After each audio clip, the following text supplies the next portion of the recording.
मैंने बड़े बड़े ऑफर कांग्रेस के ठुकराए और कांग्रेस मुझसे ये चाहती थी, सरकार डगमगा रही थी, एज ए माइनॉरिटी के मुस्लिम के अकेला था उस कोर कमेटी का मेंबर।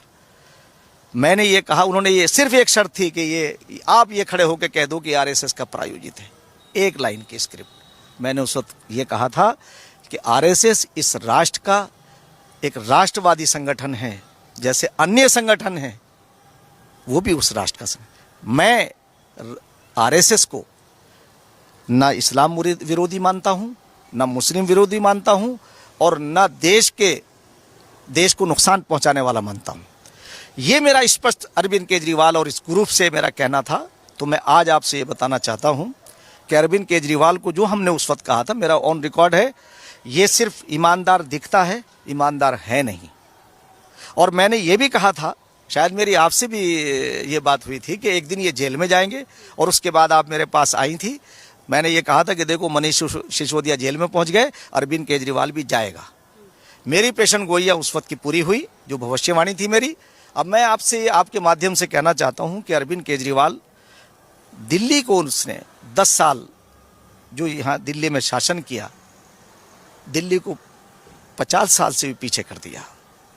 जो दिल्ली बहुत विकसित होनी चाहिए थी, इसने सिर्फ और सिर्फ अपने फायदे के लिए, अपने स्वार्थ के लिए उस दिल्ली के और दिल्ली वासियों के खिलाफ के साथ विश्वासघात किया। आज जैसे देश के अंदर यशस्वी प्रधानमंत्री जी, जब उस वक्त उन्होंने ये नारा दिया कि सबका साथ, सबका विकास, सबका विश्वास, तो मैं आपको बताऊं कि उस वक्त हमने एक संकल्प लिया था। हम थे, स्वामी रामदेव जी थे, बहुत सारे लोग थे। हमने मिलकर एक संकल्प लिया था कि जब तक ये करप्ट सरकार भारत से नहीं चली जाती, और मेरी 15 सेकंड की एक वीडियो है, इत्तेफाक से मन से निकली थी ये बात कि आने दीजिए, सब्र कीजिए, 2014 में एक ऐसा परिवर्तन आएगा कि ये राक्षस यहाँ से जाएंगे। प्रधानमंत्री नरेंद्र मोदी जी वो आए, आने के बाद उन्होंने लोगों को विश्वास दिलाया। हमें भी लगा कि भाई हम प्रधानमंत्री नरेंद्र मोदी जी के नेतृत्व के अंदर आगे बढ़ेगा देश।